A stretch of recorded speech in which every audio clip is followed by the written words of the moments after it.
Hi hello Shri शिवाय नमस्तुभ्यम. तर आज आहे सोमवार आणि मी पांढरी साडी का घातली असेल आणि छान अशी तयार का झालेली आहे. तर माझं सुद्धा पशुपतीनाथचं व्रत आहे आणि आजचा माझा पहिला सोमवार आहे.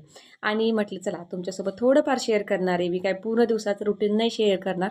तर आत्ता 10 वाजलेले आहेत आणि मी आता मंदिरामध्ये निघाले. तर म्हटलं जाताना थोडं तुमच्यावर शेअर करावं. तर मी पूजाची थाळी कशी तयार केलेली आहे आणि मी पूजा कशी करणार आहे ते तुम्हाला दाखवणार आहे. त्याचबरोबर बघा, पुढं मंदिरात गेल्यावरती माझ्यासोबत काय चमत्कार घडला आहे ते सुद्धा तुमच्याबरोबर मी शेअर करणार आहे. त्यासाठी व्हिडिओ अगदी शेवटपर्यंत पहा. खरं तर मला सकाळच्या वेळी मंदिरात जायचं होतं, पण बघा आपल्या गृहिणींचं कसं असतं, काम काम आवरता आवरता घरातलं आवरता आवरता काही होत नाही आणि शेवटी व्हायचा तो वेळ झाला. पण चला, मनी भाव असेल तर नक्कीच देवा पण आपली तो भाव पोचतो. तर ही थाळी तयार करताना बघा मी काय काय घेतलेलं आहे. तर अगोदर ताट घेतलेलं आहे, त्याच्यामध्ये बघा पंचपाळ, बघा आपल्या घरामध्ये पंचपाळ असतं, त्याच्यामध्ये सर्व वस्तू असतात, हळदी कुंकू गुलाल आणि अक्षदा. तर म्हणजे याला तांदूळ आपल्याला अखंड तांदूळ घ्यायचे असतात आणि प्रसादाला खडीसाखर घ्यायची असती. आणि मी इकडे सफरचंदसुद्धा घेतलेला आहे, कणकेचा दिवा करून घेतलेला आहे आणि अगरबत्ती घेतलेली आहे. आणि इकडं माझी सकाळची पण छान देवपूजा झालेली आहे. आणि तुम्ही म्हणा की पेल्यामध्ये काळे तीळ का घेतल्यात, तर पेल्यामध्ये मी दूध घालणार आहे. पण इथेच नाही, दूध मी मंदिरामध्ये गेल्यावरती पेल्यामध्ये ओतणार आहे, कारण की जाताना सांडतं आणि त्याच्यामुळे मग तिथं गेल्यावरती पॅकेट फोडणार आहे आणि सर्व दूध मी तिथं घालणार आहे. घरी आपल्या रिटर्न ना दूध आणायचं आहे ना पाणी आणायचं आहे. त्यामुळे जे पाणी घेतलेलं आहे ते पण घालायचं आहे, दूध पण घालायचं आहे. दूध आणि काळे तीळ जर तुम्ही एकत्र मिक्स करून घालत असाल तर नक्की तुम्हाला जो काही पितृदोष असेल तो पितृदोष तुमचा कमी होतो. त्यासाठी दूध आणि काळे तीळ एकत्र मिळून घालायची. आणि अष्टगणसुद्धा घेतलेला आहे, मी चंदनचा अष्टगण घेतलेला आहे, जो की भगवान शिवांना खूप प्रिय आहे. तर मी छान अशी देवपूजा करणार आहे, तिथे पूजा करणार आहे. त्याच्यामध्ये आपल्याला फूल हवं आहे. तर मी इथं बघा गोकर्णाचं फूल म्हणतात, कोणी पारिजातकचं म्हणतं, तिथं पांढरं दिसते, ते फूल घेतलेले आहेत. आणि आपल्या घरूनच आपल्याला काडीपेटी न्यायची, कारण तिथं आपल्याला काहीच घ्यायचं नाही. तर आता सध्या मी मंदिरातून पूजा करून घरी आलेली आहे. मंदिरात मी काहीही शूट नाही केलं, कारण की आपण पूजा करण्याच्या भावाने गेलेलो होतो, त्यामुळे मी तिथं काही शूट काहीच नाही केलं. आता घरी आलेली आणि घरी आल्यावरती तुम्हाला मी सांगते की झालं काय. तर आधी पहिली मी थाळी ठेवून घेते देवापाशी. ही थाळी आपल्याला संध्याकाळी ताट पूजेला न्यायचं असतं. आणि त्याचबरोबर बघा असं पूर्ण मी पूजा छानपैकी करून आली, अगदी मस्त. मंदिर पूर्ण खाली होतं आणि छान माझी मनासारखी पूजा झाली. अगदी खूप छान प्रसन्न वाटते आणि पूजा करून आले. आणि झालं असं ते तुम्हाला मी पुढे सांगतेच बघा. तर मी माघारी पण घरातला दिवा आता चालू आहे बघा, अजून लुकलुक करतोय, थोडासा दिवा अजून चालू आहे. मी पूजा करून गेलेली, बराच वेळ झाला, तरी दिवाचा दिवा आता चालू आहे. पण सांगायचं तात्पर्य एवढंच आहे की मी मंदिरामध्ये गेली आणि झालं असं की महिलांना आपल्याला बघा सगळ्या गोष्टी ॲवेलेबल नसतात. तर मी त्याच दिवशी सकाळची वेळ होती आणि मी मिस्टरांना म्हटलं की थोडंसं मला देवासाठी लागणारं साहित्य आणून द्या. पण त्यांना ड्युटीवर जायची घाई होती, गडबड होती, त्यामुळे ते म्हटले की मला वेळ नाही, तुझी तू जाऊन घेऊन ये. तेवढ्या वेळात तेवढं तसे बोलले, पण मला थोडंसं मनाला लागलं की नाही का, आपण थोडीफार जरी घरच्यांनी मदत केली तर काय होते.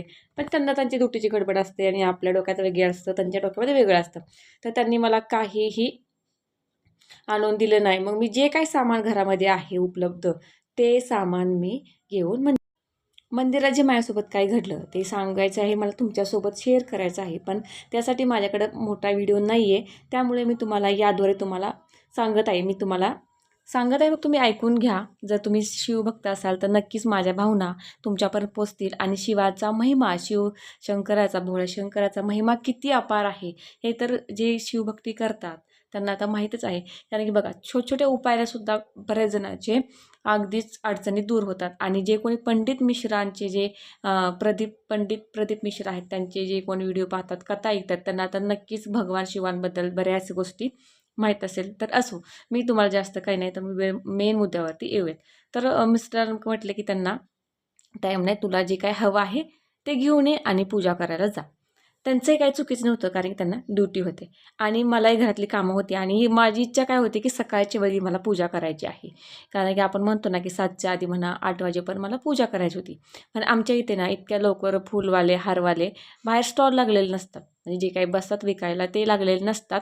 पण एक पुढं थोडंसं लांब दूरवरती भेटतात. मग मी त्यांना म्हटले गाडीवरती तेवढं मला आणून द्या. पण त्यांना काही टाईम नव्हता आणि मी जरी चालत गेले असते तरीही सुद्धा ते लांब होतं.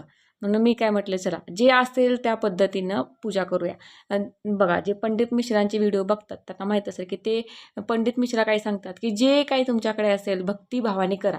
हेच पाहिजे ते पाहिजे नाही, जे असेल ते भक्तिभावाने करा.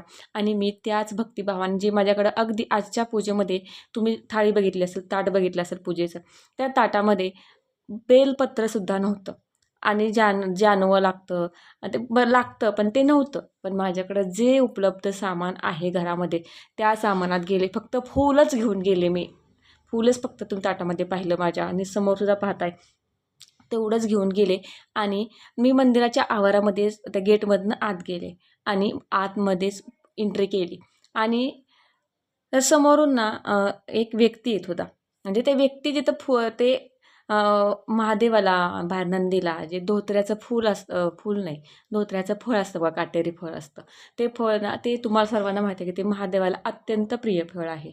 आणि धोत्र्याचं फूल आणि धोत्र्याचं फळ हे महादेवाला अत्यंत प्रिय आहे. तर ते धोत्र्याचं फळ ते व्यक्ती तिथं सगळं नंदीला ठेवलं, शिवभगवानाला ठेवलं असेल, पण मी जायच्या अगोदर त्यांनी ठेवलं असेल. पण तिथं ते माझ्यासमोर आले आणि त्यांनी माझ्याकडं आले आणि माझ्या ताटामध्ये ते 2 धोत्र्याचे फळं ठेवली बघा. माझ्या मनी नाही, ध्यानी नाही, किंवा मी चालते म्हणजे आतमध्ये अजून मंदिराच्या गाभाऱ्यात पण प्रवेश नाही केला. गेटवरनं आत गेली आणि ती व्यक्ती डायरेक्ट समोर येऊन त्याच्याकडे पिशवी होती. त्या पिशवीतले 2 धोत्र्याचे फळ काढले आणि माझ्या ताटामध्ये ठेवले. मी सुद्धा आश्चर्य झाले. आणि म्हणजे अगदी निशब्दच झालो ना, की म्हणजे आपण कुठलंही इमॅजिन नव्हतं केलं किंवा मनात काहीच अपेक्षा नव्हती की कुणी काय द्यावं. नाही ना, आपल्याकडं जे आहे ना त्यानंच पूजा करायची. मला इतकं भारी वाटलं. पण त्यावेळेस माझ्याकडे मोबाईल होता, पण मी त्या गोष्टी शूट नाहीत केल्या. कारण काही गोष्टी आपण कॅमेऱ्यात नाही शूट करत. तर त्यावेळेस माझ्या मनात खरंच वाटलं की भोलेनाथ आहेत, की बाबा माझ्या मनामध्ये होतं की मला भगवान शिवांसाठी बाहेरून बेलफूल आणायचं होतं. पण नाही ते उपलब्ध झालं. पण स्वतः शिवांनी मला कुठल्या ना कुठल्या रूपामध्ये बघा ते पाठवलं बघा. मग त्याच्यासाठी स्वतः भगवान शिवच यावेत असं नाही. पण त्यांनी कुठल्या ना कुठल्या रूपामध्ये माझ्यापर्यंत ते 2 धोत्र्याचे जे फळ आहेत ते पाठवले. आणि इतकी मी त्याच वेळेस इतकी खुश झाले आणि इतकं माझं मन प्रसन्न झालं. आणि मंदिरामध्ये गेले. मंदिर पूर्ण रिकामं होतं. पूर्ण. आज सोमवार असून सुद्धा मंदिर पूर्ण रिकामं होतं. जशी माझ्या मनामध्ये पूजा होती तशी मी पूजा माझ्या पूर्ण अगदी पूर्ण जो साज शृंगार करून भोलेबाबांचा जो मी सगळं पूर्ण छान साज शृंगार करून जेवढं माझ्याकडे सामान ॲवेलेबल उपलब्ध आहे तेवढ्या सामानावर छान पूजा केली. आणि मस्त अशी मन माझं प्रसन्न झालं आणि मी घरी आले. अगदी इतकं छान पॉझिटिव्हिटी मला भेटली किंवा मग इतकी आज खुश आहे की मला साक्षात भगवान शिवांनीच ते 2 फळं दिल्याचं मला समाधान भेटलं. आणि काय हो, आपण भक्ती मनाने जर कुठली भक्ती करणार असेल तर नक्कीच भोलेबाबा आपली इच्छा पूर्ण करतात आणि आपल्याला त्यातून एक समाधान मिळतं. तर असं काही आज पहिलाच व्रत होतं माझं. पहिलाच दिवस होता, पहिला सोमवार होता आणि मला कसं व्रत करायचं माहीत नव्हतं. पण पंडित मिश्रांचे व्हिडिओ पाहून मी शिकले, म्हणजे माहीत झालं होतं. त्या पद्धतीने मी केलं आणि माझा आज पहिलाच सोमवार होता आणि पहिल्यांदाच पशुप्रतिव्रत करते. तर अशा प्रकारे मला शिवांनी मला दर्शन दिलं असं मी समजते. आणि आजचा दिवस मला खूप आनंद झालेला आहे. आणि काय मी आता बोलू शकत नाही. पण बघा, माझा जो काय मला आजचा अनुभव आला तो अनुभव मी तुमच्यासोबत शेअर केला आहे. जर कोणाला आवडला असेल तर लाईक करा. आणि नाही आवडला, बघा प्रत्येकाचे विचार वेगळे आहेत. कोणाला आवडतं, कोणाला नाही आवडत. तर जसं काय मोडकं तोडक्या भाषेत मी सांगितलं आहे. आणि आजचा पहिलाच व्हिडिओ मी टाकलेला आहे पशुपतीनाथचा. तर आवडला असेल लाईक, शेअर, चॅनल आपल्या सबस्क्राईब करा.